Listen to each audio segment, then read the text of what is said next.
The 11th day of the month of May, the beginning of a new week, ladies and gentlemen. Good evening and thank you very much for joining us on another edition of Viewpoint. Viewpoint is divided into two parts. That is the yes or the no question, and the second part has to do with the debate. As usual, we have guests who are here to give you their viewpoint or their take on certain aspects that we will be discussing on the show. And with us, we have Derek Galim. He is a teacher. Good evening to you, Mr. Derek, and thank you very much for joining us. Good evening, Vanessa. Thank you for giving me the opportunity. It's our pleasure. Manga Venashus, once more welcome and a happy week start. Thank you, Vanessa. Same to you, and good evening to our viewers at home. All right. In a moment, we'll be taking the first part of the show. That is the yes or no question.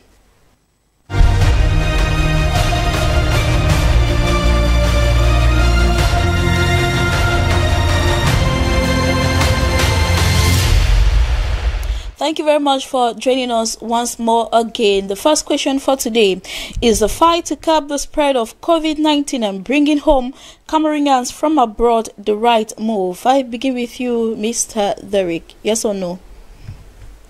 I would say not really. To the first part of the question, I structure it into two. Into two, first, not really. The so, fight. Let's say no. No. No. Manga Venashus? No, Vanessa. No. Question number 2. Is it advisable for Cameroon to prescribe Archbishop Samuel Kleda's COVID-19 cure to patients? I begin with you, Mr. Derek. Yes or no? Imperatively advisable. Advisable. I take it to be a yes. It's a yes, certainly. Manga Venashus? Yes, Vanessa. Yes. Question number 3. Is the face mask produced by the Cameroon textile company Sikam helpful to Cameroonians? Manga Venashus? No, Vanessa, it is not. It is not helpful. And to you, Sir Derek? Not really. Not really. And our last question for today is the silence of African Union towards African-based coronavirus cure acceptable? Manga Venashus, yes or no? Vanessa, depending on the way they function, yes, it is acceptable. It is acceptable. Depending on the way they function. And to you, Sir Derek, what do you think about that? I would say it is not. It is not. So it's a no. It's a no. All right. This is their point of view concerning these questions. In a moment, we'll be back for the debate.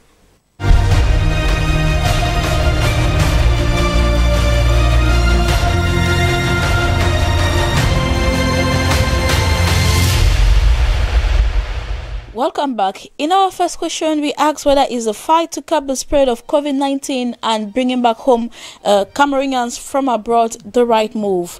Sir Derek, you said no, and you were like kind of doubting whether you should say no or yes, but then you're on the balance. Sure. Bringing back Cameroonians while we are fighting the coronavirus. It is not necessary because the precautions that are supposed to be put in place are not done. There's so many flaws that are bound when we consider the reasons why I would say no to this. There is a period, we call it 14 days, under which such people are supposed to be put on quarantine. But unfortunately in our country, it is not done. So I would, for that reason, say it is not necessary to bring them because we are not ready to handle the situation. Okay. And the next thing I would like to put in place is the fact that in the same way as no preemptive measures are being taken to be sure that we handle the situation, we equally find it difficult that our authorities do not seem to be doing what has to be done. There is some sort of discrimination as far as handling of the cases is concerned. Early on, we discovered that even the initial response, which was supposed to be prompt as far as locking down the country was concerned, was not followed up. And we had cases of people going into hot debates because even responsible persons in the nation rushed into the country and refused to be tested and went on attending public meetings which as such endangered the lives of Cameroonians. That in itself was not acceptable. So for this reason, I would say if the first case guarantees a second, then it will be a greater risk for Cameroonians to accept that we receive more persons from outside into our country. Where they are coming from, cases or corona issues could better be handled there than we are able to do here. And then what happened just some weeks back, where a Cameroonian of goodwill looked at our situation. We had barely just thermometers to control temperatures of Cameroonians. We did not have test kits. And out of his own kind heart, he presents test kits to the Minister of Health, and the minister outrightly says no. And he says, take it to the Minister of Territorial Administration. And there it was not received either. So why would we reject such an offer which would better handle the issues in our country on the ground to settle down for our empty pride? To me, it doesn't make any sense. Therefore, if such habits could be handled, then we could even think of some other thing. But with all of this on the ground, I bet, I will tell you outrightly, I will not support the fact that Cameroonians should be brought into the country at this material moment. Thank you very much, Sir Derek, for your viewpoints. Manga Venashu, sir, you also have the fact that while fighting this pandemic, Cameroonians abroad should not be brought back into the country. Yes, Vanessa, we know that the virus, the rate at which it is spreading in Cameroon is so alarming. And like Mr. Ngalim was saying, if from the very first case that we had in Cameroon, if the borders were closed, I don't think that we would have been where we are today. It was just what they call administrative, I don't know whether I call it tolerance, administrative laxity, administrative lack of will, I don't know how to put it. But then, if the administration took things as serious as some other countries did, I don't believe we would have been talking about 2,000 plus cases already in Cameroon. But then, bringing back these Cameroonians from abroad, it is a fact. They are Cameroonians. They are stranded out there. That is the fact. But then, Cameroon is not the only country that had borders closed or that had citizens that are closed in other countries that they could not come in.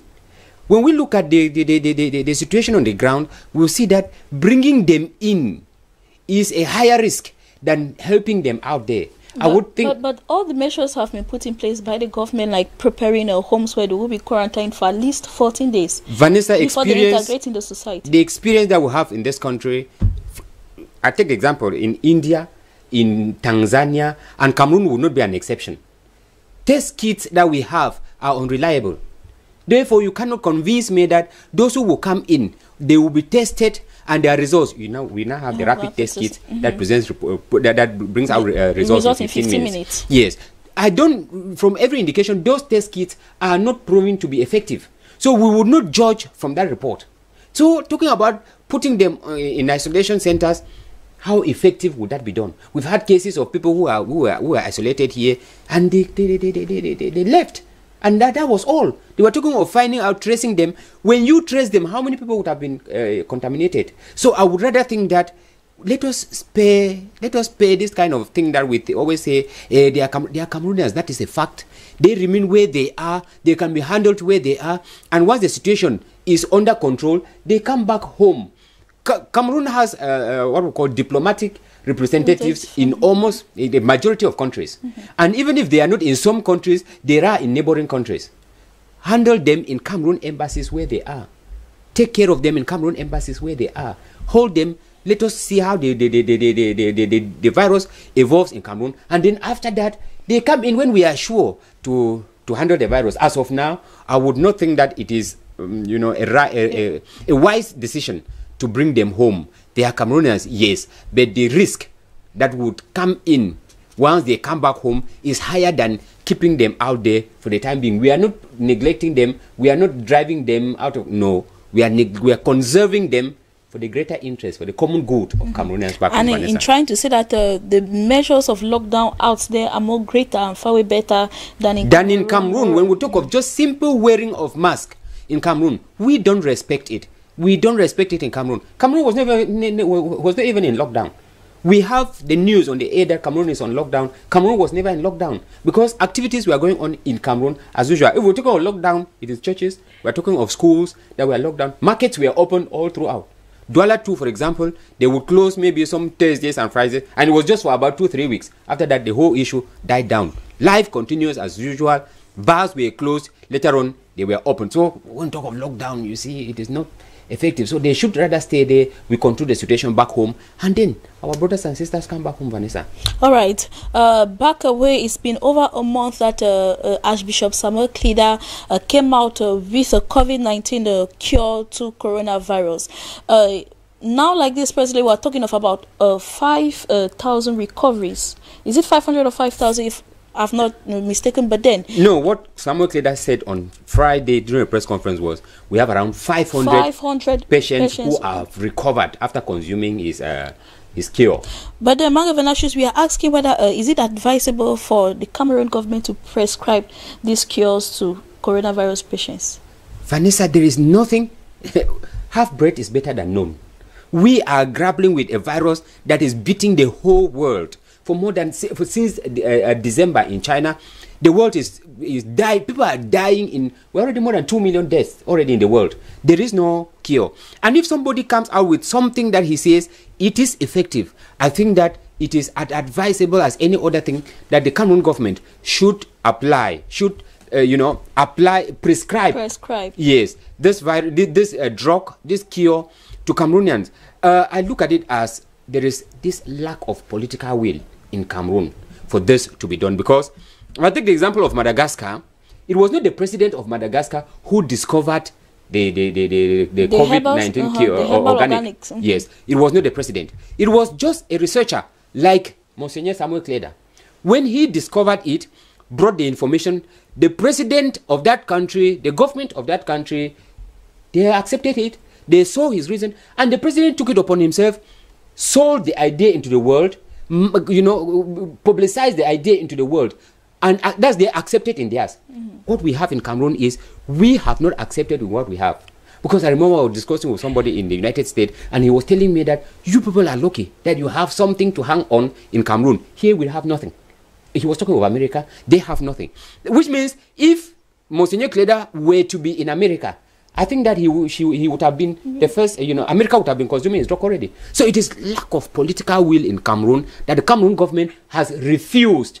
They don't want to accept the cure. They have made no official statement. Of course, and we get just men of goodwill assisting Monsignor Samuel Kleda to be able to produce this cure in mass quantity. We're talking of somebody like a promoter, an audiovisual promoter, like Jean-Jacques. I can't get the name actually. He's in Yaoundé.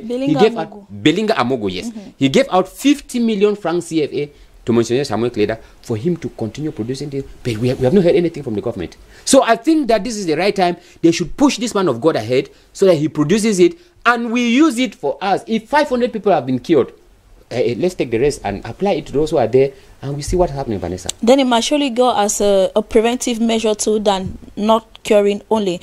So Derek, you also have the fact that it is advisable for the Cameroon government to actually admit this organic cure to patients.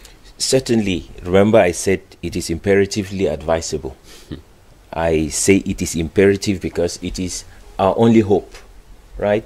And we are supposed to hang on it with that type of courage that a drowning man is supposed to take when he hangs on the fin of a shark.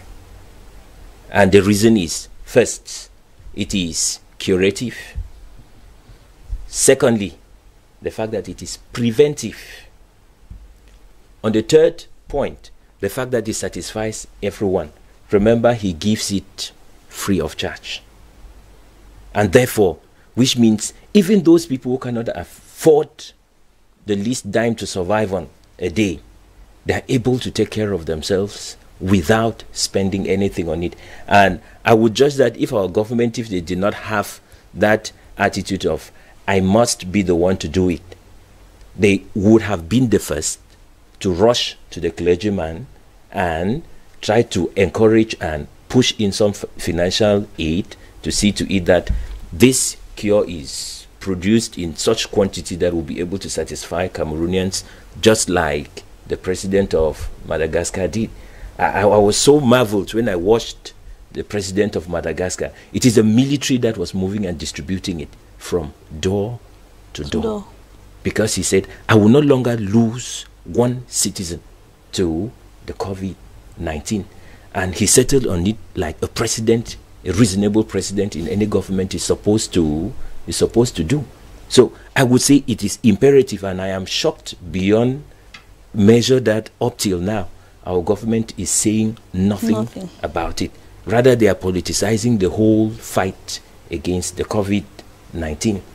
So I would still repeat, it is imperative that our government should make this available to all Cameroonians. All right, thank you very much for your viewpoint. The third question for tonight, we are asking whether is the face mask produced by the Cameroon textile company Sikam helpful to Cameroonians? And you said no, they are not helpful. This question comes up as a result of the fact that a lot of people are complaining that it's too expensive. 1,000 francs, 1,500 for a mask, compared to the ones that our tailors do in the market, or even the ones that you could get from the pharmacy. I said those face masks would be helpful if the government, conscious of their duty towards saving life in this country, had pushed in some subsidies into SICAM so that they would produce this in industrial measure, not to be sold to Cameroonians at any cost even, but it was supposed to be a motivation, an encouragement package from our government to all Cameroonians. I picked my shock when I discovered children who would love to put on face masks, but they cannot afford it. They have to go pick the one that has been used and dumped by another person who can afford it. You and I know how dangerous that is to the lives of the young people. If they are doing that because they cannot afford even the ones our tailors and seamstresses are providing to us at 300 francs, is it the price of SICAM that they will be able to afford? I would say no. Still, I would say our government needs to be more responsible. They need to be more responsible. Definitely. Manga Venashus, you said no, and you are supporting the fact of Mr. Galim tonight that it is not actually the fabrics or the face masks produced by this company. Let's say it's not helpful to Cameroonians. Yes, Vanessa, I think SICAM is a public enterprise. It is not a private enterprise, it's a public enterprise, which is believed to be run by the state. It is being funded by the state. If a government company like that produces face mask and it is sold for a particular class of Cameroonians, I tend to wonder where we're heading to. Vanessa, it is no news in Cameroon that the test for COVID-19 pandemic is not free. One, not anybody who rushes to the hospital gets his or herself tested free of charge. Now, the simple mask which a government But there are procedures. Procedures, yes, but the simple Vanessa, it comes to a point where they handle you, where there is, we're talking of outblown COVID-19. In the case of trying to find out what is my situation, what is my state, so that I know what to do, that should have been what should have been done. Yes, it should have been free of charge, testing free of charge, so that we know who is who and know how to handle it. That is why the problem in this country is we did not carry out mass testing. If the government is out telling Cameroonians that wear face mask, when I remember when they were talking about relaxing the rules on drinking sports and other leisure areas, they were talking of imposing that those who get there must wear their face mask. And if a face mask were to cost between 1,300 and 1,500, like is the case with the SICAM face mask, how many Cameroonians would afford? We are talking of people who barely eat, who barely have money 1,000 francs to feed a to day. feed themselves. Then you have 1,000 francs to buy a face mask, which just for you alone. If you have 5 of you in the house, that's already around 5,000, 6,000 something, just for face mask alone. Then tell me how the measure to encourage Cameroonians to wear this face mask will be, will be applicable. I would rather think that would have been the sector. If China was able to handle the spread of this pandemic in their country, it was the imposition of wearing face mask that every Chinese had to wear. If Cameroon could copy from there, I would rather think that the government of Cameroon would have used SICAM to produce the face mask and then distribute it to Cameroonians, and then to him, if nothing is given, you cannot ask anybody from anybody. You ask somebody to wear a face mask, he doesn't have money. Would you blame him? Would you blame her? So how would I buy a face mask from Sikam? 1,300 francs, when just in front of my quarter they are moving about with 150 francs. 150 francs, then I buy it for 1,300 francs. What are we trying to do? And there is this circular information in the social media, Vanessa, that imported face masks are contaminated. So people have this kind of phobia for using this pharmaceutical masks. Correct. So if Sikam is fabricating theirs and then taking it to that height, it means we want to look at the survival of the well-to-do, the survival of the elitist class of Cameroon. So the mask from Sikam is the mask for the elitist class of Cameroonians. It's not for simple you and I who can wear it, Vanessa. Yeah, exactly, because given that if a household of about 10 people will have to afford for these masks, then just getting a daily meal would be very difficult. Manga Venashus, our fourth question, we are asking whether the silence of the African Union towards African-based COVID-19 cure acceptable. The World Health Organization, first of all, has said it's invalid. And now the African Union is silenced towards this. Yes, What Vanessa, African countries Vanessa, the silence of the African Union, I said yes, that it is acceptable. Acceptable from the point from which they function. When we talk of the African Union, what is African about the African Union, Vanessa? We have a union. If that union was meant for the well-being of Africans, we would have had the African Union in so many fronts. But the African Union has been silenced. So this is just part of their functionality. So that's why we just accept them, because we don't expect anything from them. They are just, Vanessa, we are talking about the African Union just being a toothless bulldog. And what is very angry and what is very annoying in this situation is this bulldog does not even bark. Because if it had to bark, we would have been talking of an African talking of discovering a vaccine, a cure for a virus that no one has it in the whole world. 2 countries. And the World Health Organization is making everything to silence it. And then there is a union that says stands for Africans and does not even talk. And then what is it for? It is not for Africans. It is just to go there, clap what France will say, just to go there, clap what America would say, not defending Africa. I think there are stooges, French stooges, American stooges, European stooges. In fact, they are not Africans. They have nothing to contribute for Africa. So, because from their mode of functionality, we can't just simply say that is their being to be as they are. So it's just acceptable because we don't expect more from them. In the other issues, what did they say about AIDS? What did they say about Ebola? Cameroonians, the whole African knew that these viruses came in from foreign countries, from out of Africa. Well, African Union said nothing. So we should not expect anything from them. So from my own point of view, it is just their way of being that they don't say anything. So we just accept them for the way they are. But Manga Venashus, we can accept the fact that some countries, African countries, have taken upon themselves to actually order for this organic in order to treat their patients. Because they now know that we don't expect anything from any other person. If we have to survive, we have to fight it our own way. Because if we are waiting for the African Union has said nothing. The African Union should have taken the COVID organic. They should have taken the cure of Monsignor Samuel Kleda and to sell it, publicize it into the world, encourage African presidents to instead talk about helping their citizens to use it. I don't understand how the World Health Organization predict doom for a continent, and then there's a union that is supposed to stand for that continent. It says nothing, which means we just, as the white man has said, we just take it. No, Vanessa, they are just a toothless bulldog that doesn't even bark. That's the nature. Their nature is they don't even have to say anything. So we don't expect anything from them. That's why I look at them as they are speaking, they are not speaking, has no effect because they have not been doing so from time immemorial. All right, so Derek, you rather say that the silence of the African Union is not acceptable. What defends your point? What makes you think it's not acceptable? The silence is unacceptable complicity. I would say that first because of the fact that we have what it takes. We have the cure. We have the superior means. But now we have our leaders who are there to subject our will to some egocentric, commercial, pharmaceutical superpowers, like we would call them. Look at it. What comes from outside has failed us. The president of Tanzania, I must say, he did a great job by being able to send specimens from 3 non-human aspects to a laboratory, even though he attributed names of human beings and ages. A goat is there, a sheep is there, and then pawpaw juice is the there. fruit. And then they're able to come and test corona positive. What does that tell us? That the West has nothing to offer to us.